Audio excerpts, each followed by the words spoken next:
et vous remercier. Alors nous sommes réunis pour procéder au lancement de l'opération Fendi. Fendi dans le cadre du plan Orsec. Alors il s'agit dans un premier temps de mobiliser des camions hydrocureurs que nous allons mettre à la disposition des départements, donc les préfets, les sous-préfets et les maires, pour que ces derniers puissent aider à soulager les populations et assurer également une certaine fluidité de la circulation.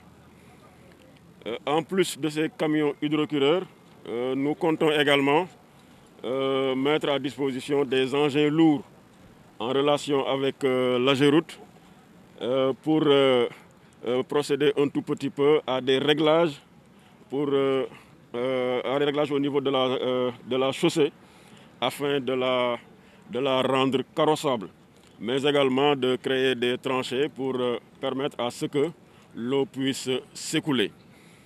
Vous l'avez suivi, je crois, avec la visite du chef de l'État.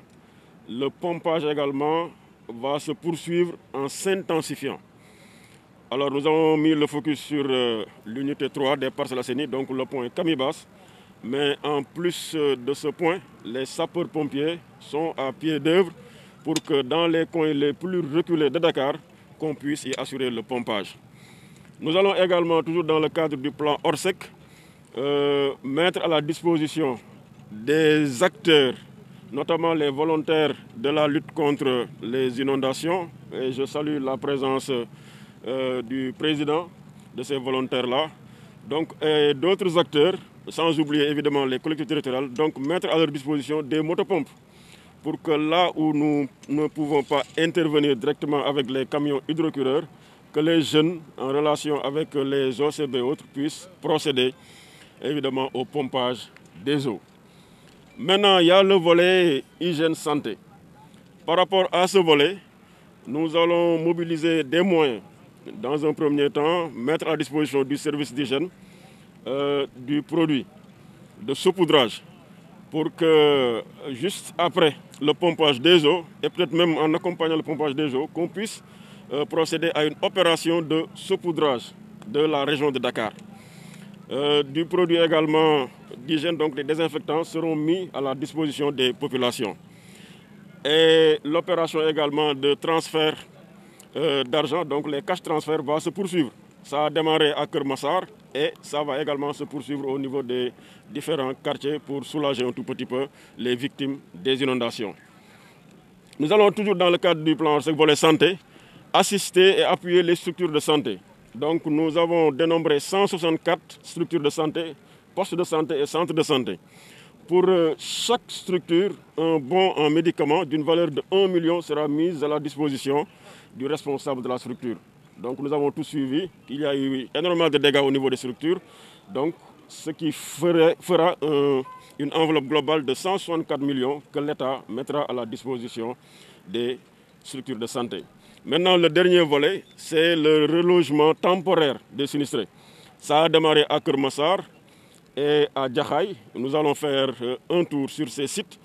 Nous y logeons les sinistrés et nous assurons leur prise en charge totale, gratuite. Donc au niveau de chaque site, vous aurez un dispositif de prise en charge. Donc des tentes seront réalisées, des matelas, donc un certain nombre de commodités mises en place. Il s'agira de matelas, il s'agira également de mettre des toilettes mobiles, de mettre l'électricité, d'amener l'eau, de mettre des postes de santé et des postes de sécurité où vous trouverez des gendarmes ou des policiers en fonction évidemment du site en question. Et en plus de cela, les 3 repas y sont assurés par les services de l'État, donc gratuitement. Nous prenons donc en charge la totalité des besoins, en tout cas des sinistrés, le temps que l'on puisse terminer les opérations de pompage. Donc c'est ce package-là que nous avons souhaité mettre à la disposition des populations et c'est cela que nous lançons aujourd'hui pour que les uns et les autres sachent que l'État est à leur côté et en fonction des orientations du chef de l'État, relayé par M. le ministre de l'Intérieur, tout ce dispositif est mis en place pour un tout petit peu soulager les populations. Oui, pour les camions, actuellement, là vous avez derrière nous 67 camions qui, dès après ce lancement, vont prendre d'assaut les zones inondées. Donc une répartition a déjà été faite et chaque préfet partira avec un lot de camions hydrocureurs. Et nous avons en plus de cela, peut-être que c'est la pluie de ce matin qui a pratiquement tout perturbé, mais nous avons une quinzaine d'engins lourds qui vont accompagner le dispositif et des charges de sable. Là également, ça n'a pas été exposé, mais des camions de sable pour remblayer les différents coins. Là également, c'est prévu, c'est toujours dans le package. Donc voilà, c'est tout cela qui sera mobilisé et nous espérons que d'ici quelques jours, évidemment, la situation va s'améliorer. Oui, pour le coup, nous pouvons juste vous dire que ça démarre.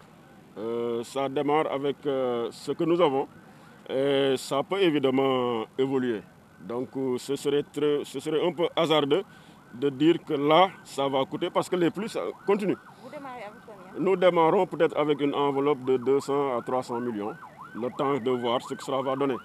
Mais peut-être que ça va être revu à la hausse par rapport à... Et j'ai oublié également, il y a également toujours en guise d'appui aux sinistrés des matelas.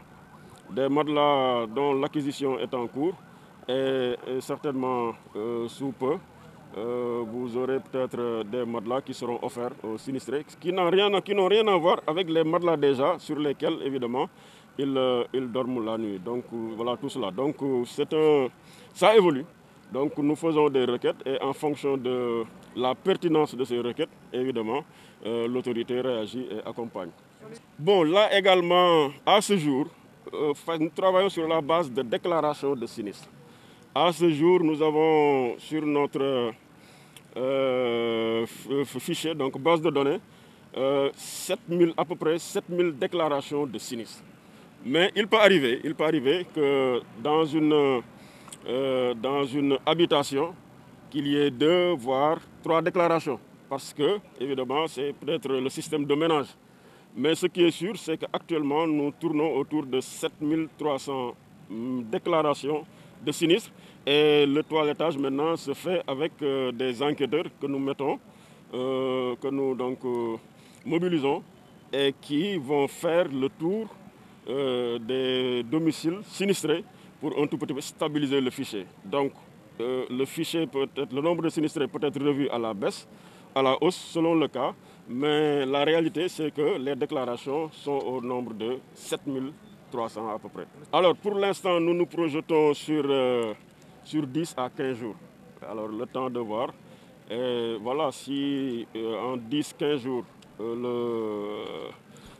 la situation s'améliore, évidemment l'opération prendra fin.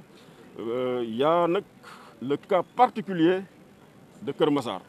Alors Keur Massar quand même, il y a un dispositif spécial pour le site de Camibas. Alors ça peut peut-être voilà, durer plus que prévu. Mais nous travaillons à renforcer le dispositif de Camibas. Donc actuellement, il y a au moins 5 lignes, 5 établissements alors, qui déversent directement dans la forêt de Mbao.